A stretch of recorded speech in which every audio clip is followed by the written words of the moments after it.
All systems go for Joe Burrow. 2 straight days of practice, and it sounds like he's well ahead of where he was last year coming off the appendectomy. Let's talk about it. You are Locked On Bengals, your daily Cincinnati Bengals podcast, part of the Locked On Podcast Network, your team every day.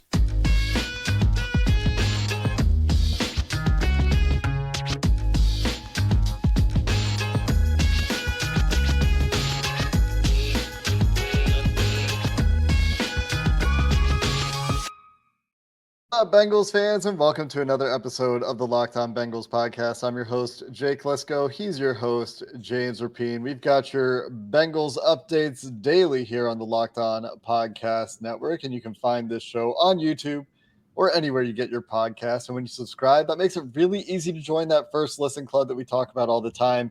And if you're new, that just means you make us your first listen every day and to become an everydayer, not missing out on any of our content regarding your Cincinnati Bengals and all the great analysis we do around that. Today's episode of the Locked On Bengals podcast brought to you by the Gametime app, where you can create an account, use code LOCKEDONNFL, and you'll get $20 off your first purchase. Last minute tickets, lowest price guaranteed. Big story again today, James, is Joe Burrow continuing to work his way back to full participation in practice. Looks like a little bit of a lighter day. No pads today for the Cincinnati Bengals on Thursday before their off weekend, their long weekend, and then preparations for the Cleveland Browns take hold in earnest. They've got a game week coming up, but judging from what Brian Callahan had to say, what we heard yesterday about the throw to Charlie Jones, what Trenton Irwin had to say, it sounds like Joe Burrow is really clicking on all cylinders despite missing about a month of time. He looks like the Joe Burrow that we're used to seeing, and he's not doing, and we're not at practice for the full time. So it's hard for me to compare him to the guy I saw on July 26th and July 27th pre-injury. But you remember me raving about how well he was playing, how good he looked, and how dialed in he was. But going through the individual drills, he looks like the same guy, and focused, calm. He's backpedaling, he's doing his normal, like, just the way he stands, all of those things, it's all the same. It's not like he's wincing, it's not like he's straining or powering through or anything like that. And so the fact that he did it yesterday and then came back today, nothing on his calf, there was no facial expressions, nothing like that. I think it's a great sign. Now, Zach Taylor saying that Joe pre-practice was going to do about as much as he did Wednesday on Thursday. Brian Callahan also talked after practice, and he's done some team stuff. And I think that's really good. And at the same time, I don't think they're making him go off script too much. They don't want bodies around him, which makes a ton of sense, because naturally he's going to want to create and do the things that Joe Burrow does. And you need him to do that in 10 days when the regular season starts. And naturally we're recording this on Thursday afternoon. But today was another step. Yesterday got a ton of attention, but the fact that he was able to come back out there today, practice, be on his feet for multiple hours, and look fine, I think that's a huge step for him in his quest to be out there week one, which I think we all expect at this point, which is fair. At the same time, it was good to see him out there and go through this process. Yeah, I think as expected and good to see is roughly where we're at. Zach Taylor describing it as they had a schedule, they had a timeline that they obviously didn't share with the world. This is in accordance with that timeline. And it's similar. Our listeners knew that timeline. Yeah, our listeners knew that timeline, Jake. Exactly. Yeah, similar to what we've talked about on this show, where, I speculated that we might see him at the earliest last week, and more likely, as you've said all along, and as I agreed with all along, we would see him this week and next week as they give him a ramp-up period, give him the time to prep for the Cleveland Browns in a full practice week. And really love Trenton Irwin's quote. Jeff Hobson has this over at Bengals.com. He looked way better than I thought. I don't mean that with any disrespect. Coming back from a month and rarely seeing him for a while, it's fun to see. Very fun to see. Creative throws, threw some good balls out there. Excited to see him move around. He throws special balls. That's what he does. Good to see him back out there doing what he does. And then you add on top of that, Brian Callahan's, he's in a good place. We've got a good plan in place for week one. Everything we've heard from the Charlie Jones throw yesterday that we mentioned on the go ball where Charlie Jones didn't have to break stride. Your description that it's all systems go. This is where he should be. 4 weeks, 5 weeks removed from what was likely a grade 1 or maybe grade 1.5 calf strain. And barring setbacks, and that's why we think they gave him that extra time, should be plenty of time to build on this leading into week 1 with a full week of practice next week. All right, look, the fact that you've said all systems go in regards to Joe and not all systems Joe, I literally almost cut you off in the open.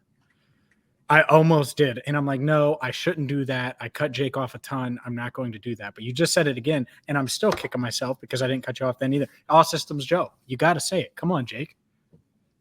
Yeah, I'm not. I mean, you said it. That's great. Go ahead. Come on, Jake. You get the credit. I knew you wouldn't. You don't want to be that cheesy. I get it. All right. No, I mean, you already said it. Why would I? I see how it is. I think, when it's really all systems Joe, when we see him on the ping pong table. It's been a while. Been a while since I saw Joe Burrow on the ping pong table. I haven't today. I didn't today, to be fair. So that's when I'll be like, okay, there's nothing. Because I didn't see him today after practice. I'm sure he's getting treatment. By the way, the Bengals are off Friday, Saturday, Sunday, back Monday. And this is kind of that time now where he's going to talk on Wednesday. That's normal game week responsibilities. Contract, can you combine it all in one? A contract gets done Tuesday. He talks Wednesday. It's a whole hoopla. I wonder. Brian did talk about this. And the reason I bring it up is because I know it's on everybody's minds. Brian Callahan was asked about it. He was like, just the guys I've been around. And I know he was in Detroit when Stafford got a big deal. And it's different money now, but he was obviously in Detroit with Stafford. He's like, it is a weight lifted when that's done. And I think Joe Burrow is really good at compartmentalizing and focusing on the task at hand. But that part will be nice. And so we'll see when it gets done. Who knows? But we'll have that here, obviously, on Locked On Bengals when it does. Will be nice for everyone involved. And like my story's been written for like 2 months, bro. Yeah. I mean, you could have written it in January. Really. It's just a matter of changing like, oh, well, it extended into August, into early September. And then, you add that paragraph because that was unexpected. It went a little bit longer than we thought it might have, which is a little Bengalsy, right? The fact that this is taking a little bit of time. Wow. Is it?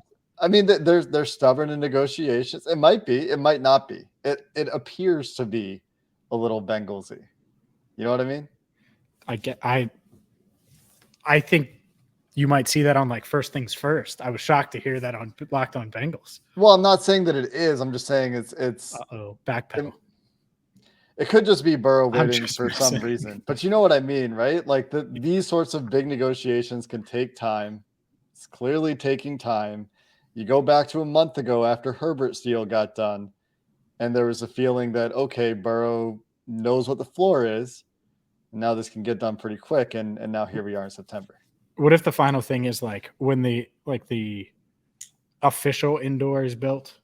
Like right now they have the temporary facility, but when they have that it's called like Joe Burrow practice fields or something. And that's the final hang up. Like you just never know with negotiations. And so I don't think there's a bad, and I know you're not saying this, but just to be clear, I don't think there's a bad guy on either side. If the Bengals are pushing for more years, push for more years. I don't blame them. As long as it gets done, I don't really, the how doesn't matter as much.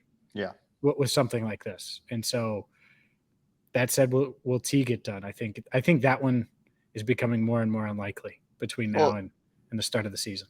And maybe that's all it is. Maybe as many fans have speculated, it's just Burrow waiting for T to get done. Who knows? Like it could be any number of things, right? It would be nice to see this get done before next Wednesday, because Wednesday, Thursday, Friday, those are your full on preparing for week one. You're in the season at that point. And like you said, it would be nice to just get that off of everybody's mind have it done, move on into the season. We'll see what happens then. As James said, we'll have you covered when it does happen, regardless of when it happens. But some other things to talk about today. Joseph Ossai, some practice squad updates. We'll keep it going coming up next. Get ready for NFL season with incredible offers from FanDuel, America's #1 sports book. And look, it's 10 days away. It's Bengals, it's Browns, 10 days away. And right now, new customers at FanDuel can bet $5 and get $200 in bonus bets guaranteed. Plus, all customers who bet $5 will get $100 off NFL Sunday Ticket from YouTube and YouTube TV. It is the perfect time to get to FanDuel.com. All you have to do is go to FanDuel.com/lockedon and bet $5 and you can get in on these special offers. The time is now. Get to FanDuel.com now and do it. And by the way, the NFL season, the start of the season, it's a week away. A week. I can't believe it's a week, but yes, it is. With that Thursday night kickoff, go to FanDuel.com/lockedon to get $200 in bonus bets with a $5 bet and $100 off season. Their Sunday ticket, for the season with FanDuel.com/lockedon. FanDuel, official partner of the NFL. Joseph Ossai remained absent from practice. Not one of the players working on the rehab field on Thursday. The other, for unknown reasons, at least as far as I know, James, absence from practice on Thursday, Tyler Boyd. We'll see if he's back next week. No reason to sound alarm bells there. But Joseph Ossai was inquired about directly to Zach Taylor in his press conference on Thursday. And Zach deflected again, said he'd have an update this afternoon. We don't have an update as of the time of recording this episode, which is certainly afternoon, 4:30 Eastern time. Could be that there's an IR move coming. Yep. I sort of expect that at this point, given the injury, given the time frame, 4 weeks, high ankle sprain, edge rusher, could need a little bit of extra time on the other end of that to make sure he's 100%. Could be the path back to the 53 for Stanley Morgan Jr., for someone else. But what's your feeling, James, around Joseph Ossai today? I think it's weird that he gave that answer, and I think the only assumption that you can make now is that he's going to injured reserve.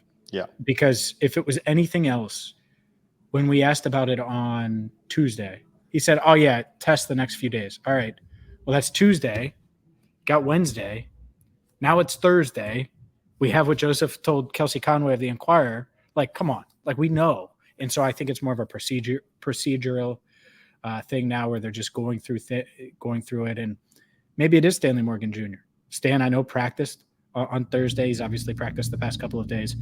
I didn't see him after practice in the locker room. So who knows? He's probably getting a cold bath or something like that in the cold tub, just to be very, very clear. But I do think that's the most likely scenario, is that Joseph Ossai goes on injured reserve. Maybe they bring back Stan the Man. Or you could say, oh, well, what about a defensive end? Well, Raymond Johnson III signed with the Lions practice squad. And I think this bummed out a lot of Bengals fans. The Bengals have an open practice squad spot right now. They clearly, if they were in would have told Johnson, hey, we're going to get you on the 53. We just need to put Ossai on injured reserve first. Well, he would have taken that opportunity. Guaranteed. There's no way he chose to go to the Lions practice squad over being on the Bengals active roster 53-man. So I do wonder if the Bengals just weren't as big of a fan of Raymond Johnson III as the fans were, because obviously he was productive during the preseason. He was really good in a number of different roles. Looked like he could be a Joseph Ossai light. So not just fans, analysts too. He was good. Paul Dehner Jr. had him on the 53-man projection that he did over at The Athletic. So it is a bit surprising that he's not back. He goes to Detroit, where John Kaminsky, Aiden Hutchinson, Romeo Okwara, Josh Paschal are the pass rushers. So maybe he sees, with only 4 edge rushers on that team, a path to playing earlier in the season. For the Bengals, though, that means, well, perhaps they're just comfortable with the 4 guys they have on the roster. Those are going to be your 4 active edge guys, with Miles Murphy and Cam Sample being the backups. Perhaps we'll just see some Jeff Gunter And maybe Raymond Johnson was still behind Jeff Gunter, who Yeah. has been with the team for a couple of years now, did get hurt, of course, but was the guy they really liked in the draft last year. So it's possible that they approached him, said, hey, we'd like you on the practice squad. And he just evaluated a clearer path to playing time with the Lions, because looking at their practice squad, there's no other edge rusher. He is the only edge rusher on the Lions practice squad right now. They have some guys on injured reserve that could get back and disrupt his path to the field. But for now, there's a pretty clear path to game day if one or two things happen up there for him. Yeah, and I think that's what happened. Not that they didn't want him back at all, but that's how I look at this and say, all right, well, maybe they just weren't going to promote him to the 53 with Ossai potentially going on injured reserve. So I think the Ossai thing is likely. We could see it on Friday. We'll see. Maybe they wait till Monday to do it, but at some point, and maybe that's just Jeff Gunter coming up. Who knows? But I think that Johnson evaluated the practice squad opportunity here and in Detroit, went with Detroit, and that happens. Demetric Felton did the same thing, I'm sure, with multiple practice squads. Obviously, Will Grier did that with different opportunities across the league. And real quick, just while we're on the practice squad notes, Felton will wear number 34, Grier number 7. A lot of people probably know that about Grier already. But Felton practiced on Thursday. And one thing that stood out, I asked Brian Callahan about Felton. They're using him as a running back. Thought he was kind of miscast in his role with the Browns, where he was this weird slot receiver, return guy, gadget guy. They want to see what he can do as a running back. So I do think that part is interesting. And we'll see how he fits in. But today was his first practice. Well, it'll be very interesting to see if he can get onto the field, onto the roster at any point. I mean, he's buried on that depth chart a little bit right now. You talk about opportunity for Raymond Johnson in Detroit. Not as clear a path to game day for Demetric Felton. You mentioned, I think that you went and looked at his athletic testing back at the combine. He's a smaller guy, 5'8.5", 183 back at the combine. Perhaps has added some weight since then in the NFL. Ran a 4.59. Didn't have great agility testing. Didn't have great explosion testing, but is a shifty guy on tape. Can make some guys miss in space. Not a burner, but can make some guys miss and gain some extra yards that way. What do you think the path is, or the plan is for Felton? If it's not just, hey, tell us about the Browns defense, tell us about that Browns playbook right now. Yeah, well, obviously that's a benefit, but I think the other part of it is and why it was probably interesting for him is he looks at it and says, all right, well, I'd be the only running back on the practice squad. So there's a chance there. But to me, if the Bengals are one of these teams that said, hey, we believe in you as a running back and we want to see you there, maybe that could have been the difference. Now, as far as him getting on the field, I mean, you're talking multiple injuries because Mixon's the lead back. We know that. And all three of those guys, I think Chase Brown is going to be active next week. I do. And so now it's Travion Williams and Chris Evans. Which guy do they trust going into week one? I'm not sure. I know Travion Williams has been back the past couple of days. I know they trust him in that pass blocking role. At the same time, Chris Evans had a heck of a camp. So all four of those guys are battling. And really, it's the three guys behind Mixon battling for two spots. I think Brown has one of those spots. Maybe I'm dead wrong on that. Maybe they'll make him inactive. I would still be surprised by that today. Maybe I'll feel differently in a few days. So who's inactive? All four guys active or what? It's between Evans and Williams. You know, if I had to guess, I would say Williams would probably be active. Mm-hmm. They trust him in that pass blocking role. Mm. Now, I think he's got to show that ankle is fully healthy and ready to go. Because the last thing you want is on play 7, he re-aggravates it. And so maybe they give him a week and they go with Chris Evans. I think it comes down to Travion's health. But if he's 100% healthy, I think he would be that third down back. There's probably a little bit more to talk about here with the third down running back conversation. We'll have any other notes from Thursday ready for you to finish up the show here as well. Coming up next. Today's show is brought to you by Gametime. Buying tickets to your favorite events shouldn't be stressful. They should not be stressful. And Gametime, it's the fast and easy way to get tickets to sports, music, comedy, and theater near you. So let's take Bengals Browns, for instance, 10 days away. Maybe you haven't planned a trip to Cleveland if you live in Cincinnati, or maybe you live in some other part of the country and you want to watch the Bengals and you're thinking about going to Cleveland. Well, you don't have to plan months in advance to get tickets. Gametime has deals on tickets right up to the day of the event. Get exclusive flash deals on tickets for football, basketball, baseball, concerts, comedy, theater, and so much more. And they show you images of your seats before you buy, so you know exactly what to expect when you arrive.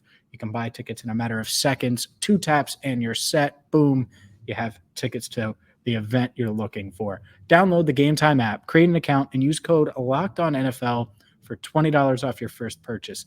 Again, Gametime with promo code LOCKEDONNFL for $20 off. Download Gametime today.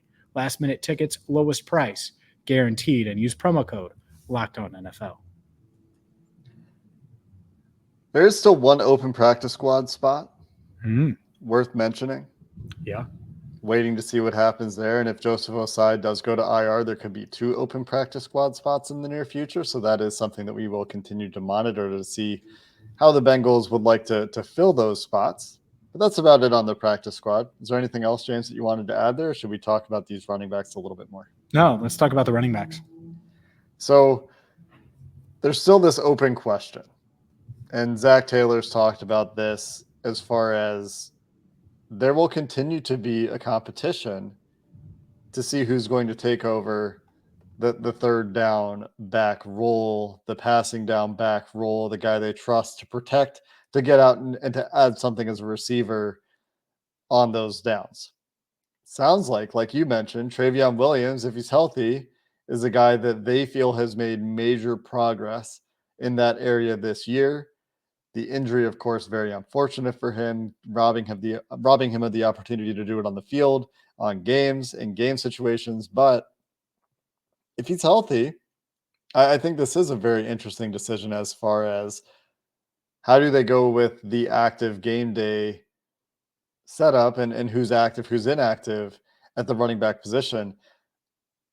If it's Mixon, Travion, and then +1, who are you more interested in backing up with that +1? If you feel like Travion Williams can be a runner for you on base downs too, if you need to, and you're not sure about Chase Brown yet as a pass protector, because I don't think they are.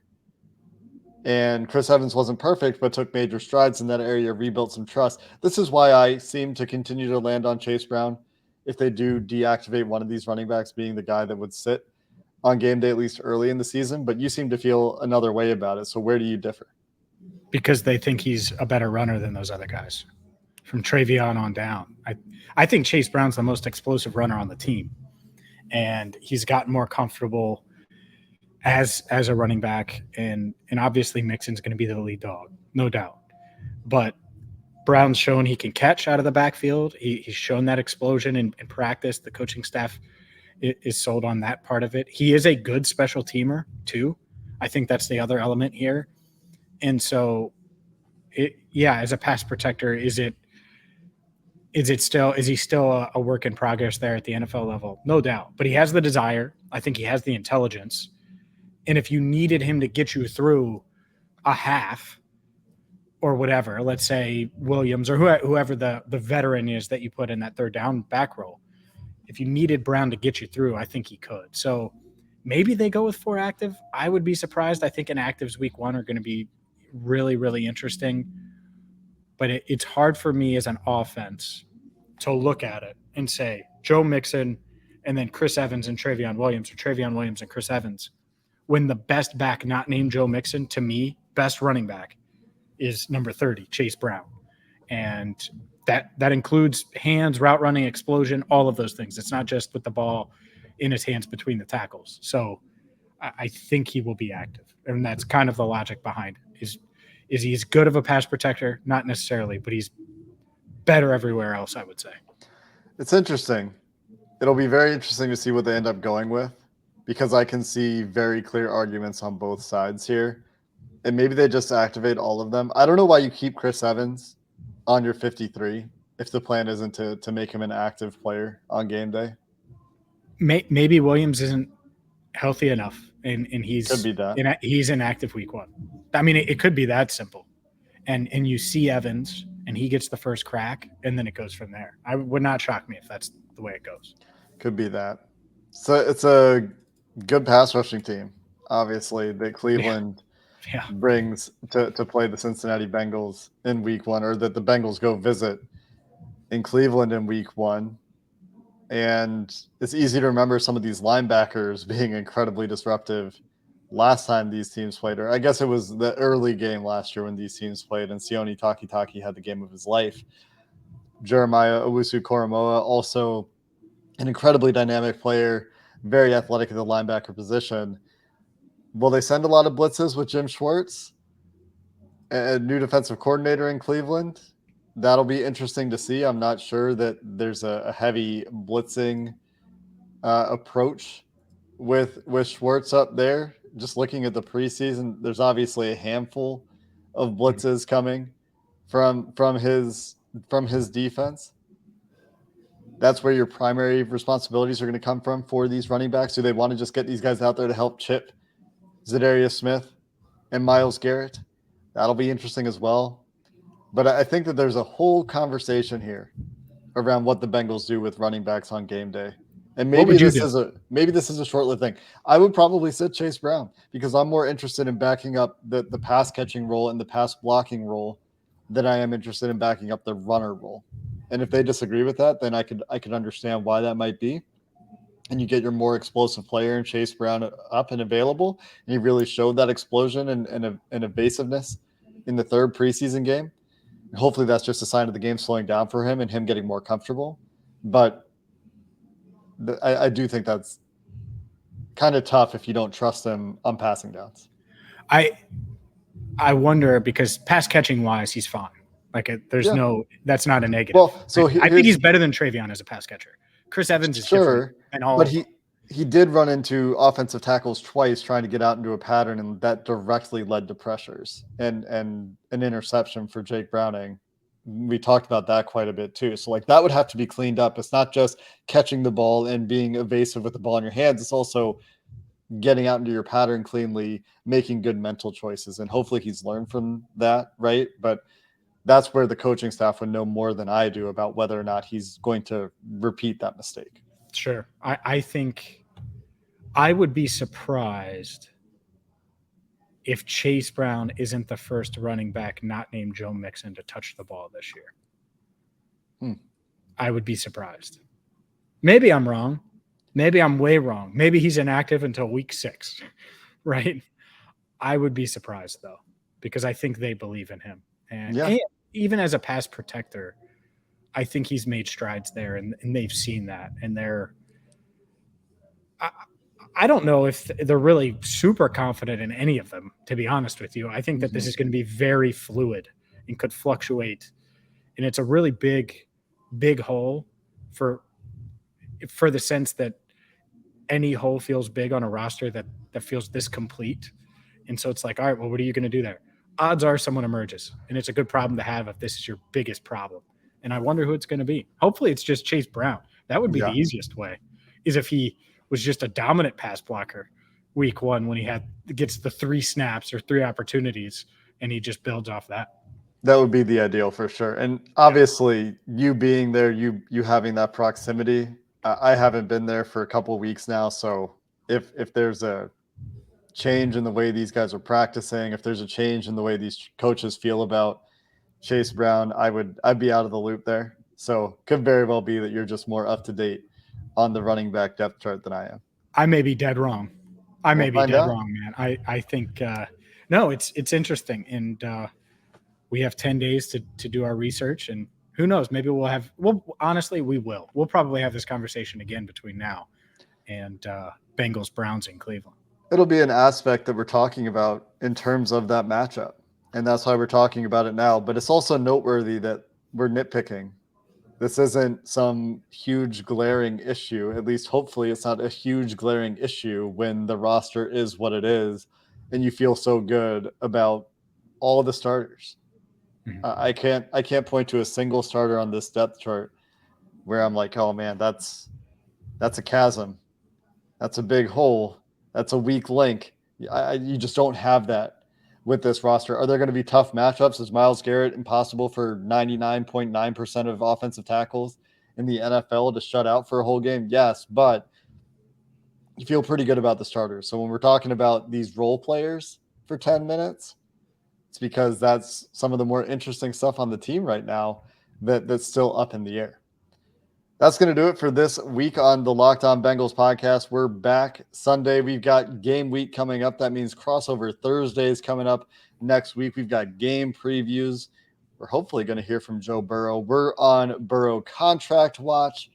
Plenty of stuff going on around Paycor and the Cincinnati Bengals. So until next time, thanks for listening to this episode of the Locked On Bengals podcast. Hoo day, and have a good one.